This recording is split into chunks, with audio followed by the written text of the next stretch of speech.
My father died at 4:17 on a Wednesday afternoon. By 8:30 that night, my stepmother, Valerie, had changed the locks and told me to pack my things because the house was hers now. I stood there with one overnight bag, a laptop, and the old calculator my father had given me years earlier. I could have told her the truth, but I stayed silent. She had no idea that my father had spent 18 years quietly preparing my future. After my mother died when I was 10, my father taught me everything he knew about money. Every Saturday, he drove me around town looking at houses and taught me how to calculate property values, taxes, and investments. When I was 12, he married Valerie. Soon, my bedroom became her daughter's room, family pictures stopped including me, and I slowly became a stranger in my own home. My father rarely confronted Valerie, but when I was 16, he secretly opened an investment account for me with $5,000 and taught me how to manage it. He also told me about a commercial building downtown. He had bought into it when the neighborhood was still struggling. He promised that someday it would belong to me. Over the years, he transferred the property and other investments into my name through properly documented legal transactions. I left for college, built my career, and continued growing the assets myself. By the time I was 28, I owned the downtown building completely. Then my father became seriously ill. Valerie began controlling who could visit him. She told me he needed rest and repeatedly kept me away. I later learned she had been telling relatives that I was too busy to visit. When my father suffered another major medical emergency, she informed everyone except me. A hospital employee eventually contacted me using my father's emergency information. He died that Wednesday afternoon. I drove to his house that night. Valerie met me upstairs and told me I could not stay. She said it was her house now and ordered me to leave. I picked up my bag and walked away without telling her what I owned. The next day, she started calculating her inheritance. She believed she would receive the house and whatever money my father had left behind. She soon discovered something was missing. My father had far more assets than she expected. 4 days before the will reading, she called me and asked about the downtown building. I told her the attorney would explain everything. She called again and again, but I refused to answer. Then my aunt called me with another shock.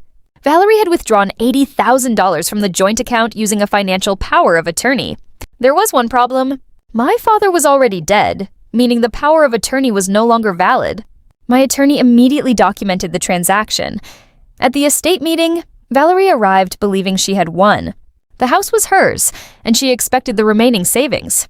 Then the attorney explained that the probate estate was only a small part of my father's wealth. My attorney opened a folder. The first document showed ownership of the 6-story downtown commercial building. The second showed my investment portfolio. The third showed the combined valuation, $28 million. The room went silent. Valerie stared at me and accused me of taking my father's money. My attorney explained that my father had legally transferred those assets to me over 18 years while he was alive. Every transfer had been documented, notarized, and properly reported. None of it belonged to his estate. Then my attorney presented the $80,000 withdrawal. The funeral had cost only a little over $8,000. Valerie had to account for the rest. For the first time, she looked completely defeated. She talked about everything she had done for my father and asked why he had left me so much. My aunt finally told her the truth. My father loved Valerie, but he also knew she would never willingly share financial control with me, so he protected me while he was still alive. I stood up and told Valerie I did not want her house. She could keep it. I had never needed it as much as she thought I did. I walked out. Months later, Valerie tried to challenge the transfers, but her own attorney told her there was no case. The documents were too strong. She eventually returned the money she had taken beyond the legitimate funeral expenses. I moved into my own apartment and started a financial consulting company. I kept only one thing from my old life, the cracked calculator my father gave me when I was 16. One morning, I picked it up and entered $28 million. I stared at the number, but I did not feel proud because of the money. I felt emotional because I finally understood what my father had really given me. He had not simply left me wealth, he had left me independence. He had taught me how to protect myself, how to understand money, and how to build a life that no one could take away. Valerie thought she had taken my home the night my father died.